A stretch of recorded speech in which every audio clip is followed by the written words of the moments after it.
आज ज्या ताकदीनं माझे सगळे सहकारी, माझ्या झाशीच्या राणी, आमच्या लाडक्या बहिणी एका हाकेवरती ह्या ठिकाणी उपस्थित राहिल्या, सर्व माझा मित्रपरिवार उपस्थित राहिला, त्याबद्दल मी सर्वांना धन्यवाद देतो, शुभेच्छा देतो। आज ही भूमिका मांडत असताना आपलं महाराष्ट्राचं दैवत, आराध्य दैवत छत्रपती शिवाजी महाराज परत एकदा अभिमानानं सांगावं असं वाटतं, भारताचं हिंदू हृदय सम्राट बाळासाहेबजी ठाकरे, आनंदजी देगेसाहेब सर्वसामान्य समाजातील, मराठा समाजातील, गरिबीतील असलेला हा माझा नेता, महाराष्ट्र राज्याचे उपमुख्यमंत्री एकनाथजीभाई शिंदे,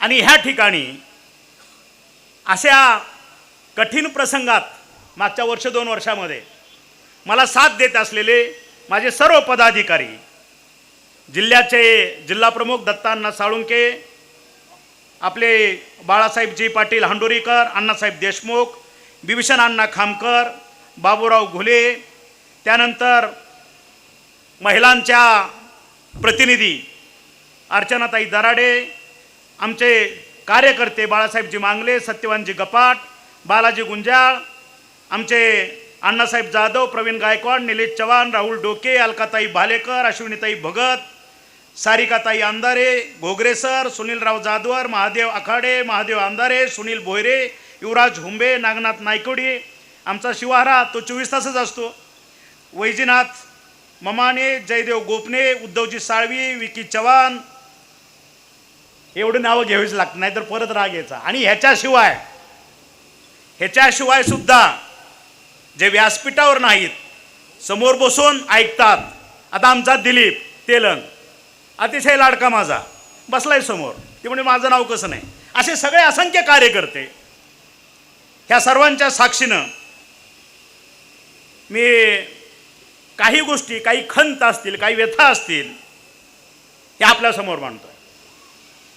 कारण राजकारण हा आमचा पिंड नाही आहे, आणि सगळ्यांचं दुःख एकच आहे की ह्यांना कोणी राजकारणात यायला सांगितलं।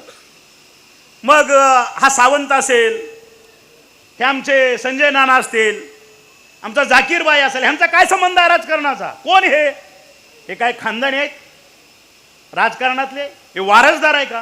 ह्यांना वारसा आहे का राजकारणाचा? ह्यांचा काय संबंध आहे राजकारणाचा? राजकारण करायची मक्तेदारी ही आमची, का तर आम्ही खानदानी राजकारणी आहोत। वर्षानुवर्षे 30-40 वर्षे जनतेला मातीत घालायचा अधिकार आमचा आहे, ह्यांचा नाही। ह्यांना कोणी राजकारणात द्यायला सांगितलं?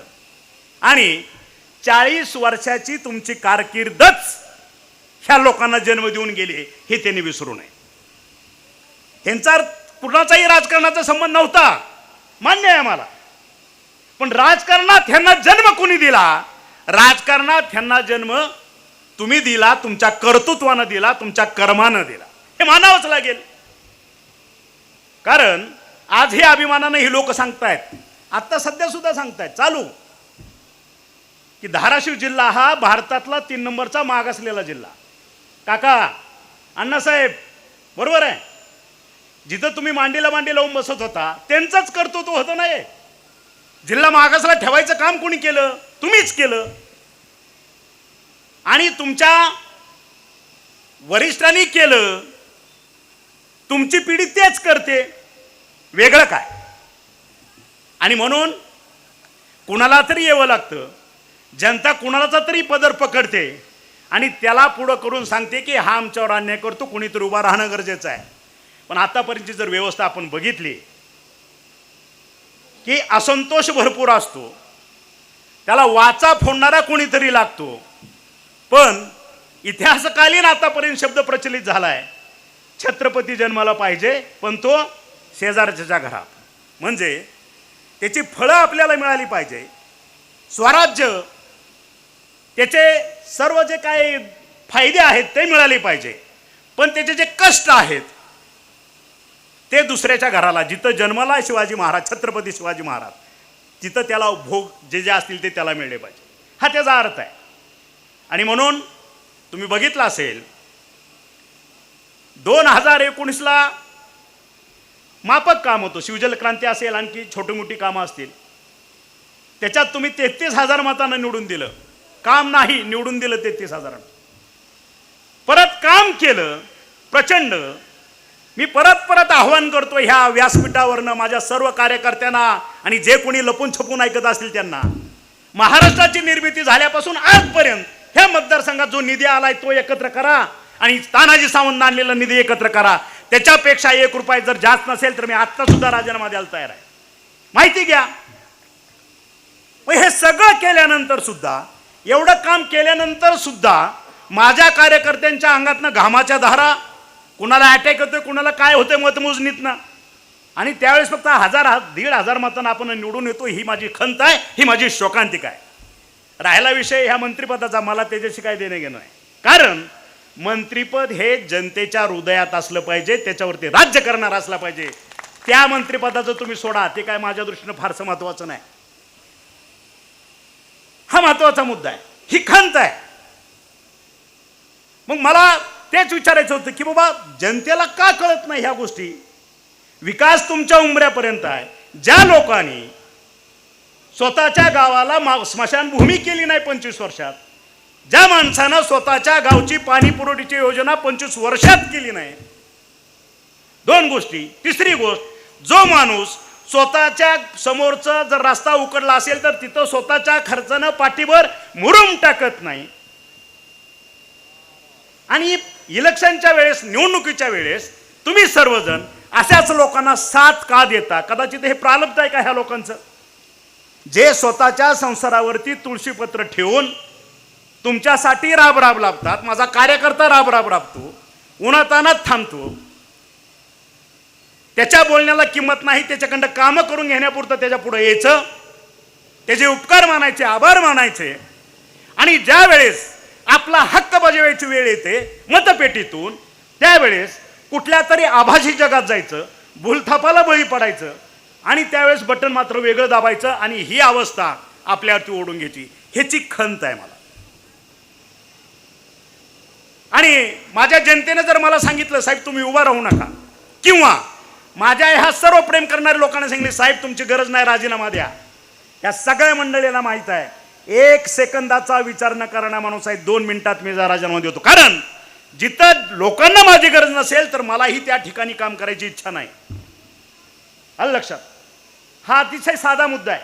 माझ्यासाठी अख्खा भारत आहे, माझ्यासाठी काम करायला अख्खं जग आहे. आज ह्या जगामध्ये किंवा भारत देश सोडल्यानंतर माझ्या संस्थेतील जवळपास 5 ते 7,000 विद्यार्थी आज परदेशात मोठ्या पदावर बसवलेले आहेत. काम करायला अख्खं जग रिकाम आहे, विश्व आहे. एकाच ठिकाणी काम करायला पाहिजे असं काय नाही. जिथं पाय टाकू, जिथं उभं राहू तिथून लाईन लावणारा हा तानाजी सावंत एवढं डोक्यात ठेवा. आणि म्हणून तुमच्या प्रश्नाचं उत्तर, नाना आमचे जाकीरबाई एकत्र काय येतात, काय कारण आहे एकत्र यायचं.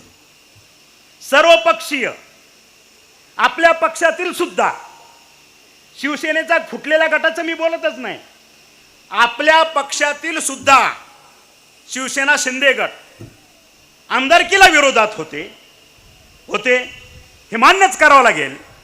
आणि काल झालेल्या नगर परिषदा, परांडेचे असेल, माझ्या भूमचे असेल, ह्या दोन्ही ठिकाणी ते विरोधातच होते, आमदारकीला झाकून होते, आणि कालच्या नगर परिषदेला त्यांचं खरं रूप आपल्या सगळ्यांना दिसलं. हे वास्तव आहे. आणि मग मी असं म्हणेन, परत जे खंत आहे ती खंत आहेच. ज्यावेळेस महापूर आला, अतिवृष्टी झाली, मी आलो नाही, माझी खंत होती, 6 महिने अगोदर मी आलो नाही. पण ज्या वेळेस माझ्या जनतेवरती संकट ओढावलं त्यावेळेस पहिला उडी घेणारा हा तानाजी सावंत त्या ठिकाणी होता. हे काय भाषणबाजी नाही, हे वास्तव आहे. आणि मग मला सांगा नाना, माझे